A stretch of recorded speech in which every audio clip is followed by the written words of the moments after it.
Nottingham Forest, it was almost as if someone was smiling down on it, wasn't it? If you remember that rightly. Well, you say that, but myself and Jim Smith had said to me, look, we as then we watched the teams and we see, and he felt that Crosley had a mistake in him, and he felt he wasn't comfortable taking crosses. Now, it wasn't designed the ball to go in as a cross for the keeper to catch and to be dropped. It was designed to come in to be headed in or scored, but it came in, and it was a deliberate ploy to stand underneath him. Exactly what I've done. So tactically, from the manager Smithy, it was a good decision. I probably wouldn't have gone stood there because I'd be more keen to maybe get a punch out from the keeper and smash it in the back of the net from the edge of the box. But he told me to stand there, and I wasn't going to argue with him. Went and stood there, and it actually, I think it skimmed my knee, hit my shin pad, and hit me on the end of the toe. Probably the scruffiest goal I've ever scored, really, but it meant so much.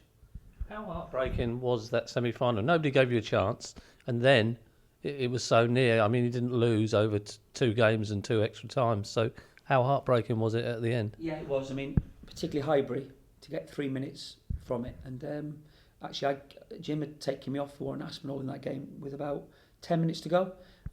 We'd all had our jobs and individual roles, and my job was to pick up Ronnie Whelan that day.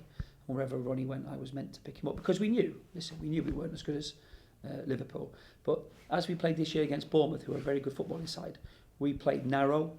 We stayed with our men. We went with runners, and we made it difficult for them.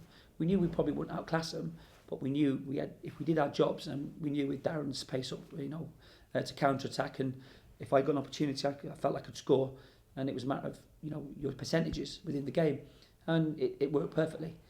But Jim then, probably quite rightly, through fatigue and through whatever, decided to bring Warren on as a more defensive player, which Warren was than me. And free kick was taken off, good little touch by Knightsey onto the post. Now, not to say I would have cleared it, but Ronnie's gone and tapped it in. So there's little bits of luck, fate, whatever you want to call it, just stopped us getting there, stopped us getting off the line. And then we went obviously to Villa Park. I thought we played well on the night. I had a couple of chances at Highbury actually, which I have looked back at when I was off for a while last year. I looked back at some stuff, and Grobler made 2 unbelievable saves for me.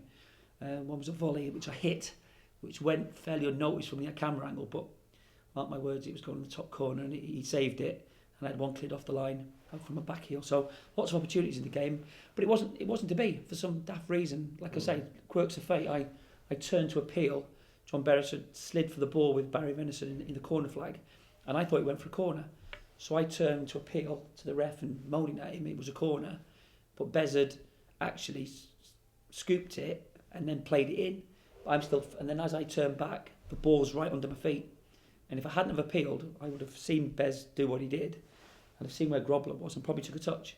So there's little moments and quirks of fate that change games and change situations. And I'm not saying I'd have scored, but I fancy my chances 7 yards out against Grobler in the form I was in. So that's what it is.